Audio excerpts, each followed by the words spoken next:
Our next guest is a very special guest. She's fierce, self made, a polyglot, an actor, a politician returning to screen after 17 years. And before we honor Karan, which I'm going to ask her to do the honors, can we please put our hands together for Smriti Irani?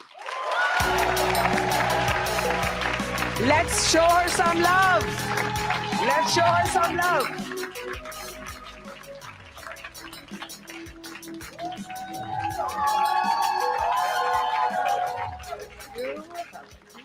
Before I hand over to Karan, I'm just going to request Ms. Irani to present Karan Johar with the Changemaker of 2025 award. Let's give it up.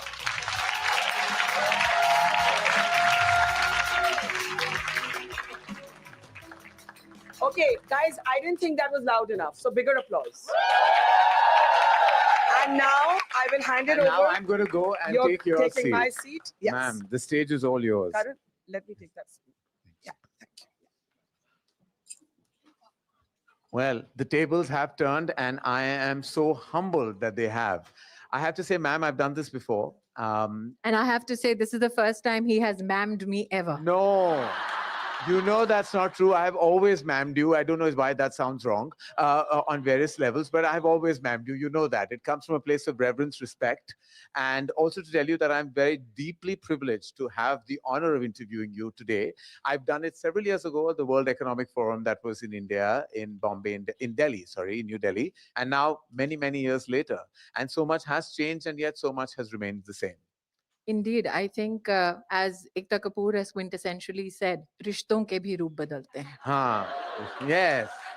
And it's strange because, not strange at all, but Kyunki Saas bhi kabhi Bahu thi, which I know is such a defining part of your life, your career, and it is in many ways representative of you wherever in the world you go, is making a comeback. Also, Is it? Also, the buzz. Have I made any official announcement? Can I officially announce it? I don't know. You have to dial up your friend Ekta Kapoor. I'm not allowed to. All right, let's just say Market Buzz is. Okay. Market Buzz says that this iconic show that single-handedly changed the face of Indian television is coming back in a new roop, in a new avatar, and with a new ideology, but with the same soul and tradition. And if it were to happen, so let's talk about it hypothetically, how would that make you feel? Well, I think that since I'm sitting in front of one of the industrial giants of India, I must say that look at television today from a different perspective. Yeah. When we did television 25 years ago, we have to be cognizant of the fact it was never sold as an economic pursuit or a revenue generating opportunity. Today, it employs between TV and OTT 2 million Indians. Wow. Television last year had a revenue of 30,000 crores. And OTT had a revenue of 24,000 crores. So it is not only the economic value, but more so, I think it's the cultural value. It is the emotive value that comes to screen, which is of, I think, a cause of celebration. I know there are many in the audience, in fact, one youngster here who has possibly kept photographs from when he was 11 years old, is today a podcaster. Wow. And he has been incessant in his pursuit of what those lines or what those stories mean. Yeah. So I think many a times we create stories without knowing the multi-generational impact of it. And Kyunki is one such story. And it actually in many ways impacted the social fabric of our of just the way life is and continues to be in an average home of our great nation. Our big highlight was when in one of the movies which was directed by you, Kajol walks up and says, "Are Mihir mar gaya." Yeah. And everybody on Yeah, set yeah. said, "Did you see Kajol did this in a Yeah. Karan Johar movie?" Yeah, it was in So, Kabhi Khushi Kabhi Yeah, Gham. I believe so. And I remember it was at that time, it was a part of our existence. I remember walking in and my mother just riveted. And not only that, it was like dad who was also riveted. And it was both of them. And then I used to sit and watch it. And at that time, it was, I have to say this, ma'am, and I say this with only love and admiration, but it wasn't the coolest thing to say that, you're riveted by watching Indian television at that time. I think movies were not cool from yes. India. Songs were not cool, and Nothing neither was cool. Nothing was cool. television series. Why Nothing only was cool. single out Ekta Kapoor? But I think that But I remember being riveted, and I remember it actually used to annoy me that Ekta and yourself had to be on so many platforms, always justifying, the I never tradition. justified anything. Ekta had to have, was always asked that That question, was her onus. I was only happy celebrating the paycheck. So No, but like Ekta had to go on and say that, that this is not regressive, that this is something that is value based and has a certain deep rooted culture.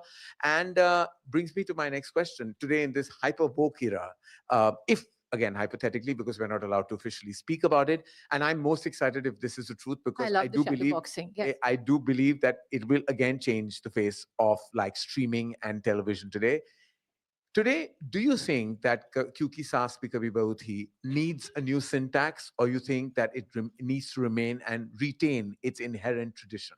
We created the tradition of Saas Bahu. Yeah, We created the template for emotive family drama. She was the first one off the block. yeah, And when we started, we were given this godforsaken time slot at 10:30 in the night where India went to sleep. yeah, And I think it was to the credit of Ekta Kapoor and her team that took an absolutely dead slot. And we were the tailwinds of Amitabh Bachchan and KBC. yes, So the program was never positioned to succeed. It was always positioned as though it is a polite rejection. yeah, And the fact that 25 years ago, the topics that came up in the show were marital rape, adult literacy, ragging on campuses, yes, the right of a woman to choose to be in a marriage where the husband cheats on her or not, or walk away. These topics 25 years ago, and especially marital rape, were not topics that were widely spoken of, let alone be debated through a so called fancy family drama. yeah, So I think that she pushed the envelope even then, yes, but she was not very verbose about what she was doing. Today, in the so called woke generation that you speak of, there is a huge conversation around pay parity. yes, That is a time where we broke that so called glass ceiling, where the female protagonist unabashedly said that I am paid more than the male actor. yes, And we set that template even in terms of parity. So, if presumably this is to happen again, I'm sure, given Ekta's inclination of pushing the envelope, she will do that again. Well, Ekta is a game changer, a trendsetter, and I've always said this, a bona fide genius. Literally, that mind and how it ticks is something that I have deep amount of regard for. And when it comes to Indian television, like you say, speak about pay parity, women have always ruled. You began that. Like you being paid higher than the male protagonist, I till wasn't paid more than the male protagonist when I signed the contract. it happened. I had Because you to, created the I legacy of that created show. that space, but I created that space in collaboration with the creator of the show. Yes. And I still remember that when we did that particular contract, that engagement, Ekta was very focused on the history we are about to create. Right. And everybody else was bothered about the paycheck. So she's always been focused about what is the new threshold that she can cross, or what is the new template that she can establish, or what new standards she can set. But I think that if you look at the Kyunki journey in totality, the most, I think, well kept secret about Kyunki is that I had a contract to do it again in 2014. And I walked away from it because I had to serve in the Indian Parliament as cabinet minister. Yes. Yes. So there were two projects that I'd walked away from. One was a movie that I was doing with the late Rishi Kapoor. Yes. And the other was Kyunki Saas Bhi Kabhi Bahu Thi, where the set was ready. But there was a phone call from the Prime Minister's office that you have to take oath. Yeah. So I walked away from both of them. And with both Rishi Kapoor telling me, leave now. Because to serve your country is a greater service than just doing a Yes, movie absolutely. or to do a television series. Something that I'm actually very intrigued to know is what is tougher, the role of an actor or the role of a politician that you played in life? What has been more challenging for you? Well, since we are on the We the Women platform, just to be a woman is tough enough. Well, I had said you, this on one platform that when you're a woman, you're expected to look like a girl, work like a horse, and if you do kick around a bit, then you're supposedly very difficult no matter what your age. yeah, So I think it doesn't matter whether you're an actor or a politician, period. If you're a woman, it is not essential that life becomes easy when you succeed. In fact, when you succeed, it gets a bit more difficult because then the backlash comes very finely dressed. And so when you speak of The backlash, tongue lashing is very perfumed. yes, when you speak of backlash, and of course, being, as you said, being a woman has been challenging, whether you're an actor or a It's politician. challenging for others, not for me. Yeah, I mean, I'm sure with your personality, I'm Yes. sure you have taken those challenges head on. But do you feel sometimes you've been at the receiving end of mansplaining, of like people kind of excessively trying to explain a circumstance or situation to you? No, I think that it becomes difficult when you tell people and people presume that you will conform a lot. Yeah. That presumption comes when you succeed and you want to maintain success, and conformity becomes very essential because nobody wants you to rock the boat. And when you say that actually I was not born to conform, I was born to lead, Yeah. that becomes very stark for people to accept. So I've never been a conformist. And when I'm very, very effusive about how I know exactly what I'm doing, that tends to trample a few egos. Right, because predominantly, whether it's the movie industry, the television industry, prior to, of course, Kyunki Saas, or the political arena, largely has been male dominated for decades, you know. But then women have always come and paved the way, just like you did. Um, what was the one thing that you felt was most challenging being a woman, even in the political arena? I think once they see you coming, once they know what you're made of, then it becomes difficult. Right. Till then, they presume and they give you that grace that maybe you're not as bright. And especially if you come from a media background, they presume that, oh, you must have been quite an idiot to have chosen the acting path. Yeah. So they don't see you coming, and it's easier when they don't see you coming. Once they've seen you coming and they know the hammer that you are, then every nail on the face of the planet runs before you strike them on the head. So, Well, many nails have been struck by you on many heads, and we've seen that happen even at the electorate. But it brings me to that. really, I'm a very nice quintessential Bahu. Yes. Hmm. Uh, so it's something that I've been asked a lot is my reaction and my dealing with success and failure. While there have been like huge victorious moments, you've had sweeping election results. There've also been those like I know I've had films fail and down times. There've been those in your career as well. How have you managed to circumvent those times and deal Well, with those times? every time I've been rejected, that becomes a step to new success. Right. So even when I did Kyunki, I remember the first day when I went to work, the watchman threw me out of Ekta's building Yes. because he said, "You don't look like an actor." If I'd taken offense to his disposition, possibly I wouldn't be in that ecosystem to work with to begin with. And I think that people presume that success is going from one celebration to another. They do not realize that success actually is consistently going from one failure to another. To not allow those times where you feel that you're beaten to keep you down. It is every time you get back up. And many in my own family have asked me that, what do you think will be that moment in time when you say, okay, fine, now I'm done. Yeah. I've done enough. I said, the day I die. And the day I die, everybody who's competed with me ever will say, thank God she's dead because we couldn't keep her down. So, so I think that if you live your life without, and legacies are never made with one success. Yes. Legacies are always, and legends are always made when you're consistent over a period of time. Yeah, and Bec- resilient. And not many recognize that with the advent of multimedia and technology, to stay relevant over 2.5 decades, to not only be resilient but to be culturally, societally be accepted across generations, it's not an easy task. Not at all. And media and politics are two of the toughest arenas, let alone for women, but even men. Yeah. And to be a cabinet minister, I'm not even 50 yet, but to be a cabinet minister, a 3-time MP, handling 5 different portfolios, and to be an actor in the number one show over 8 years. Now, that is something which is nothing short of a blessing. Absolutely. And you deserve all the applause in the world for that. And, ma'am, You specifically, there is a brand that you created for yourself, and that never happens strategically, or it always just happens on its own. Like when people told you, like, have you created this kind of brand equity for yourself? And I always say that it is something that happens, as that is part of your personality, your achievement, your ability to be resilient and to constantly conform with the times, adapt to our circumstance. And also in your profession, as an actor, as an artist in the media, they've always been like people where you're always on a hot seat, where you're always asked, you're questioned, there are complaints, or there are questions, or there is criticism. It's never an easy place. So for you to manage to kind of always go through those hurdles and obstacles is a daunting task and a daunting reality. But you've always done it with so much elegance, articulation, as well as grace. And how have you always maintained your like sanity through it all? And that's because I've been dirt poor.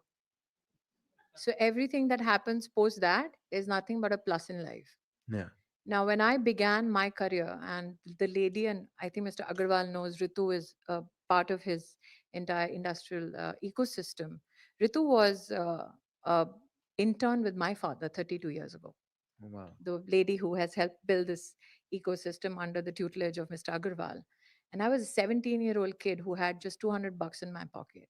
So when you come from 200 bucks in your pocket, and when your first job is selling cosmetics on the streets of Delhi, it is a overwhelming, I think, part of your life, when in that same New Delhi you also go and stand next to the president of India, and you realize that you've come from the streets and you will go back to the streets. The issue is, do you have the tenacity then to go back and then spring right back up? And start again. So if you've seen abject poverty, and I tell everybody, if you have not seen that, maybe you don't know how much that we can push back, because there's nothing which fires you up than a hungry stomach. Yeah, So absolutely. if you've done that, if you have people like that in your life, you're genuinely blessed, because the resilience from there is a resilience that nobody can teach you. Is this deeply rooted in your childhood years? Yes, because I was too poor to seek validation. Hmm. And by the time I became somebody, I didn't need anybody's validation. I mean, you've been a witness to my journey as a Yes. professional in the media business. You have never seen me on any get togethers, Yes. parties, which includes ektas, because for me as a professional, it was very important that I get measured on my outcome or my output as a media professional. I know that friendships are very rare. I know friendships are at times very, very cosmetic, and I did not have the wherewithal of time, because I understand how great it is to just have that opportunity. So Right. I wanted to live from one opportunity to another. I did not want to live from one cosmetic relationship to another. So I never had the time, never sought validation, so life was easy. So when I never sought validation from my own colleagues, from my own professional ecosystem, there was no need for me to seek validation from anybody else. Nowadays they're elegantly called trolls. Yes. I'd never had the need to seek anybody's validation. But there is also a huge sense of responsibility and gratitude towards people who have made you what you are by sheer support. There are people I've never met in my life. I met one legend who was downstairs who met me at the elevator, Sudha Murthy. She said, I need to come back up. And is she here? I don't know. Yeah. So Sudhaji said, I need to come back up. And she said, I need to come back up and hear you, Smriti. Now, I've barely met Sudhaji like 4 times in my life, that too socially. But to have that grace shown to you, Barkha covered me in my first ever election. I don't know where she is right now. And she saw this tenacious. I fought my first election when I was 27 years old. Yeah. And for her to witness my journey. Yeah. So I think that you have a sense of gratitude. Overwhelmed. This kid here in the second row is a podcaster. He showed me a photograph with him when he was a kid. But And how amazing is that, so man? those are the stories, those are the people that I genuinely value, Yeah. because they are there even the lights when the lights are dim. And what does Smriti Irani stand for today? Me. I don't know why I need to stand for a cause. I am a sword that you unleash when you think you're most troubled. Wow.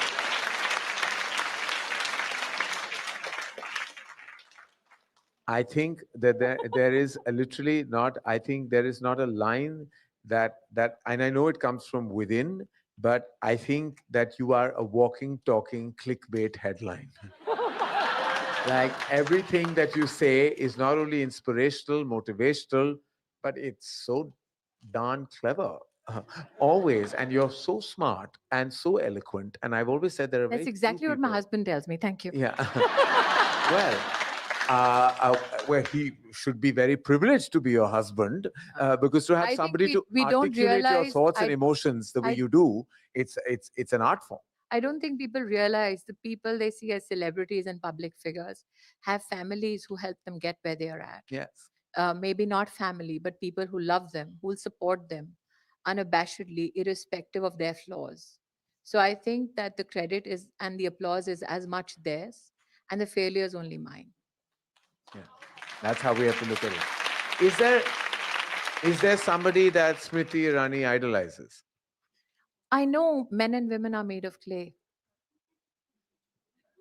I've lived enough Yeah. to know that human beings ultimately disappoint when you love, when you adore. Yes. So instead of having somebody that I idealize, I realize that what you miss the most is a parent when you lose them.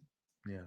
So instead of idolizing the world, care for people who mean a lot to you. So every time I leave home, every time I get on a flight, it is the parent that I will message. They seem cantankerous when you're young, but you trust me will miss them when they're gone. So And I I, want to celebrate when they're there. and I also believe that when you lose a parent, you gain a God. Because that's what happened with me when I lost mine. That I feel like that was the face that I prayed to. I felt I gained a God. It's not that I have anything against, anyone's religious practice, prayer, or belief, but very strongly, I believe your parent, when you lose them, you also gain that God, who becomes There a is guiding light. a definite part of your journey where you will lose your child, not because they will leave planet Earth, but because they will leave to build their own families. Yes, yes, That hurt will be distinct. yes. There is a time when you will lose a parent and you'll never hear their voice again. There is a time where you will meet friends and you'll never shake that hand again. So while they're there, just celebrate them, be grateful for them. In many ways, ma'am, I mean, not that I mean to departmentalize or compartmentalize our lives, but in many ways, you are in the 2.0 version of your life. It's the way we look at it. Our lives, I believe, professionally and personally, get divided into two halves. One, when you've achieved everything as a mother, as a wife, as a professional, and then you go into your self reflective mode, which is your 2.0 version. Are you in that 2.0 version? No, because you can never achieve perfection as a mother, as a wife. You're fundamentally flawed because you're human. Yeah, So if you were perfect, you'd be God. yeah, yeah. It's not just perfection. It's also like, is there a zone now that you feel you're in that is different from when you began? Yes, And what do you think has changed? the fact that I have financial security. Right. It may not seem much for people who are gathered here today, but it means a lot from people who can't afford 2 square meals a day. So I tell youngsters who come from affluent families that you will never know the abject panic when you don't know whether you'll get next month's salary or not. Absolutely. So I think I am now at least released from that panic. But I also believe when you talk about the new version of me, I have zero expectations now. So if you ask me, what do I want for myself 2 years, 1 year, 10 years down the line? Nothing. And I think that takes a lot of people aback because people presume that life's journey is nothing but an ambition. An ambition maybe for a new office tag, a new car, a house. But can you imagine when you're so satiated in life that you want nothing? Before I wrap this, and I know Sounds like a Barkha's, very before I philosophical wrap this, conversation, no, not a very Karan absolutely. Johar type Each, of conversation. My each, apologies. everything that you have said has been profound, philosophical, but so true. And before Barkha is going to come on stage and, of course, engage with the audience, but before she does that, I have to end with my quintessentially asked rapid fire round. Oh, Bhagwan. Uh, uh, It will not be controversial. Lord No, knows. I've gone through your rapid fire Yes, but once on the Lord knows couch things in are different, ma'am. coffee Today, with we Karan. are not in the era that we were then. We were saying a lot of things that we shouldn't be saying today. I didn't do that. Yeah, He did. yes, there is something called digging a hole and jumping into it, and I've done that many times. I refuse to be in that No, situation. don't worry. I'm Not for somebody you, who'll but for pull. myself. I I know. worry for myself. So I'm going to make the most PG-13 rapid fire with you. But it's questions that I know that I'm sure you will answer very easily. If your life were a song, a Bollywood Hindi film song, what would that song be? Well, the score would move from a Kuch Kuch Hota Hai to an Agnipath. That's all I know. Oh, like starts with deep romance going into revenge. What are you avenging? I am avenging possibly every kid who never had an opportunity, Well said. who never had an opportunity to equally compete. And avenge is too strong a word, Yeah. but I think But fight Agnipath, for. the original version, I'm sorry, but I'm a fan of Yes. the original one. Um, it was about a son trying to fulfill a desire for a mother. Yes. The gore, the glory, I think the basic human emotion in it was a son who felt a mother has been met with injustice. And I always felt that for my own parents, for my own mother, because she was made to leave home when I was 7, Right. because she could not have a son. Right. Oh So dear. for me, that was Agnipath. Yeah. To get my mother back and give her a roof over her head. So the kuch kuch hota hai, possibly, but yeah, The reality is more Agnipath. What makes Smriti Irani cry? nothing, Well done. nothing, Nothing. Nothing. nothing. All right. I dread the day where I will lose a parent. Possibly that is the only time I will break down and howl, but nothing before that. And what makes you laugh? Nothing. Nothing makes you laugh and It is cry. It's very not Kabhi dangerous Khushi when Kabhi you see Gham. me laughing. There is something which has gone so awry that I am laughing my head off. So, what makes me laugh? Possibly in a hypothetical world, there is possibly an actor called Bharti Achrekar. Yes. Maybe she'll make me laugh in Yes. a hypothetical situation that you have projected. Fantastic actor. Who are the people you would associate with the following words? Motor mouth. फिर से बोलना Motor mouth. फिर से बोलना